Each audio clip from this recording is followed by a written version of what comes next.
Adam vardı, qoçu bir adam. Vurub dağıdan adamlardan biri. Günahla məşhur olan adamlardan biri. Yaxında onun barəsində mən gördüm, yazmışdılar. Çox danışıblar onun barəsində. Pisliklərlə tanınmış adam idi. Yazırlar ki, iki yaxşı xüsusiyyəti var idi. Bir, nə qədər də günahkar olsa İmam Hüseyin qapısından əl çəkmirdi. Məhərrəm gələndə axır İmam Hüseyin əzasında iştirak edirdi. Əlaqəsini İmam Hüseyinlə kəsməmişdi, nə qədər günahı da olsaydı. İkincisi, bunda mərdlik var idi.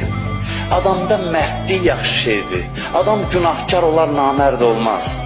Adam mərd adamdırsa, inanın ki, mən öz şəxsi qənaətimi deyim sizə ki, mərd adamlar bəlkə qorxuram deyəm 100%, 99% axırda Allah əllərindən tutur. Nə günahın sahibi olurlarsa olsunlar, mərdliyi saxlaya bilibsə, ruhunda mərdlik, kişilik varsa, o onun əlindən tutacaq, mütləq tutacaq.